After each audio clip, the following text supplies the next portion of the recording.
تو آپ کو یہ قول بار بار ملے گا کہ ہم کسی بھی صحابی رسول کا ذکر خیر کے سوا نہیں کرتے۔ یہ بحث پچھلے دنوں چھڑی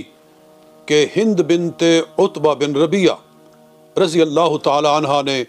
کیا حضور صلی اللہ علیہ وآلہ وسلم کے چچا جان حضرت امیر حمزہ رضی اللہ تعالیٰ عنہ کا کلیجہ چبایا تھا یا نہیں چبایا تھا۔ تو وہ ایک علمی اختلاف ہے کہ وہ روایت قابل قبول ہے یا نہیں ہے، اور اس کے جو راوی ہیں ان میں سے کوئی راوی کیسا ہے کیسا نہیں ہے، وہ ایک الگ بحث ہے، وہ ایک علمی بات ہے۔ لیکن حضرت ہند بنت عتبہ رضی اللہ تعالی عنہ صحابیہ ہیں اور معروف صحابیہ ہیں، اور ان کے بارے میں گفتگو کرتے ہوئے لب و لہجہ احترام والا ہونا چاہیے، تکریم والا ہونا چاہیے۔ ایسے الفاظ نہیں بولنے چاہیے جیسے کہ کسی عام عورت کے بارے میں بات ہو رہی ہے۔ ان کا ذکر کیا جائے تو رضی اللہ تعالی عنہ، حضرت ہند بنت عتبہ رضی اللہ تعالی عنہ ایسے کہنا چاہیے۔ اگر کلیجہ انہوں نے چبایا بھی ہے تو وہ قبول اسلام سے پہلے ہے، اور جب کسی نے اسلام قبول کر لیا تو اس کے پچھلے سارے گناہ محو ہو گئے، ختم ہو گئے، معاف ہو گئے۔ اللہ تعالیٰ نے قرآن پاک میں اس پر نص فرمائی ہے۔ اللہ تعالیٰ ارشاد فرماتا ہے قُلْ لِلَّذِينَ كَفَرُوا إِن يَنْتَهُوا يُغْفَرْ لَهُم مَّا قَدْ سَلَفَ، کہ کہہ دیجئے کافروں سے کہ اگر وہ کفر سے باز آ جائیں تو یغفر لہم ما قد سلف، تو جو کچھ انہوں نے پہلے کیا وہ سارے کا سارا معاف کر دیا جائے گا۔ اور دوسری جگہ فرمایا الا الذین تابوا واصلحوا وبینوا فاولئک اتوب علیہم وانا التواب الرحیم۔ اور سورہ فرقان میں رب العالمین ارشاد فرماتا ہے کہ جنہوں نے شرک کیا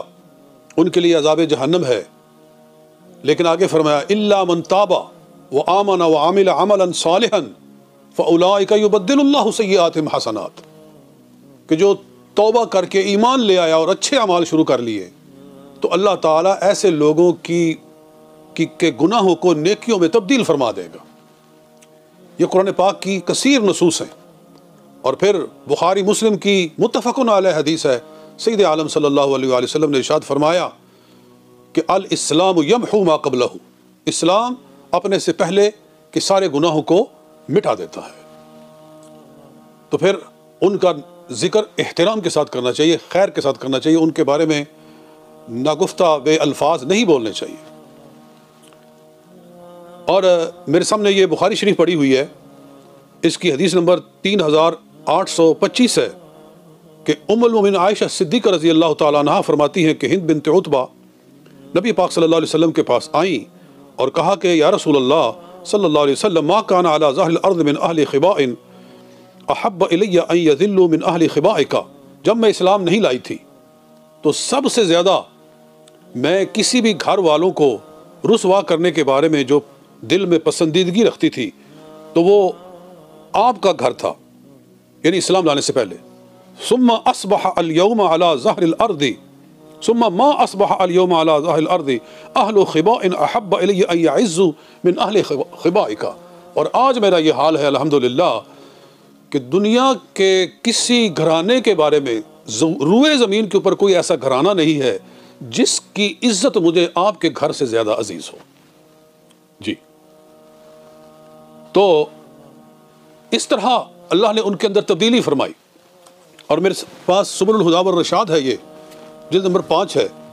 اس کے اندر فتح مکہ کے حالات ذکر کرتے ہوئے وہ ایک حدیث لائے ہیں کہ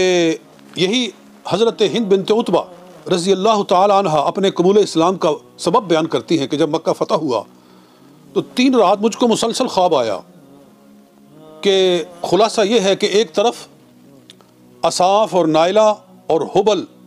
وہ جو بت تھے کفار مکہ کے، وہ مجھے اپنی طرف بلاتے ہیں اور میں ایک رستے پر جا رہی ہوں اور میں دیکھتی ہوں کہ سامنے رسول پاک صلی اللہ علیہ وآلہ وسلم کھڑے ہیں اور آپ مجھے فرما رہے ہیں کہ میری طرف آؤ، ادھر آؤ، ادھر آؤ، ادھر آؤ، اور وہ جو بت ہیں وہ مجھے اپنی طرف بلاتے ہیں۔ کہتے 3 رات مجھے ایسے خواب آیا کہ انی واقفۃ علی شفیر جہنم، کہ میں جہنم کے کنارے پر کھڑی ہوں، یریدون ان یدفعونی فیہا، وہ جو بت ہیں وہ یعنی کسی انسانی شکل میں آئے ہیں، وہ مجھے اس کے اندر دھکا دینا چاہتے ہیں۔ وَإِذَا فلتفت فانظر رسول اللہ صلی اللہ علیہ وسلم من ورائی، میں یوں دیکھتی ہوں تو میرے پیچھے رسول پاک صلی اللہ علیہ وسلم کھڑے ہیں، آخذ بثیابی، مجھے دامن سے پکڑ کر کھینچ رہے ہیں، فتبعت من شفیر النار، تو پھر میں آگ کے کنارے سے پیچھے ہٹ گئی، فلا ارى النار، پھر مجھے آگ نظر نہیں آ رہی تھی، تو کہتے ہیں میں خوفزدہ ہو کر خواب سے اٹھی، وقت تبین لی، مجھ پر حق واضح ہو چکا تھا، فغدوت من ساعتی الى صنم من فی بیت، تو میں پھر اٹھی اسی وقت، اور گھر کے اندر جو بت رکھا ہوا تھا اس پر ہم نے کپڑا دیا ہوا تھا اس کو یعنی کہ محفوظ رکھنے کے لیے، فاخذت قدوما فجعلت افلذه، میں نے کلہاڑا اٹھایا اور میں نے اس کے ٹکڑے ٹکڑے کر دیے، اور میں نے کہا طالما کننا فی منکا، طالما کننا منک فی غرور، تیری وجہ سے ہم بہت بڑے دھوکے کے اندر مبتلا رہے ہیں، وہ اسلمت، اور پھر میں نے اسلام قبول کر لیا۔ جی، اور پھر آگے یہ بھی لکھا ہوا ہے، ایک اور حدیث ہے کہ حضرت ہند جب اسلام لائیں تو کہتی ہیں ارسلت الی رسول اللہ صلی اللہ علیہ وسلم بہدیۃ، میں نے ایک ہدیہ حضور علیہ السلام کے پاس بھیجا، وہو بالابطح، وہ آپ مقام ابطح کے اوپر موجود تھے، میں نے اپنی لونڈی کے ہاتھ بھی جدیین مرزوفین، دو روسٹ بکرے، دو بکرے لے کر ان کو روسٹ کیا اور ان کو نبی اکرم صلی اللہ علیہ وسلم کی بارگاہ میں ہدیہ تحفہ بھیجا۔ وہ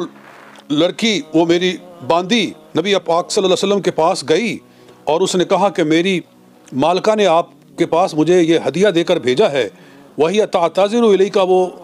معذرت بھی کرتی ہے، یعنی حضرت ہند بنت عتبہ، اور کہتی ہے کہ ان غنمنا الیوم قلیلۃ الوالدہ، آج کل ہمارے ہاں بکریوں کی کمی ہے، وہ بکریاں جو بچے جننے والی ہیں وہ بہت تھوڑی ہیں، دوسری بکریاں زیادہ ہیں۔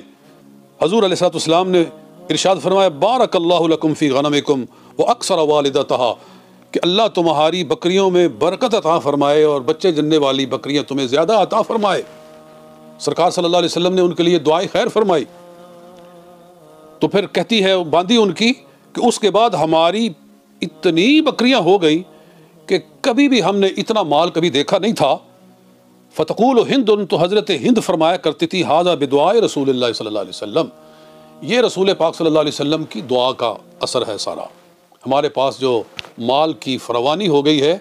یہ ہمیں مصطفیٰ کریم صلی اللہ علیہ وسلم کی دعا مل گئی ہے۔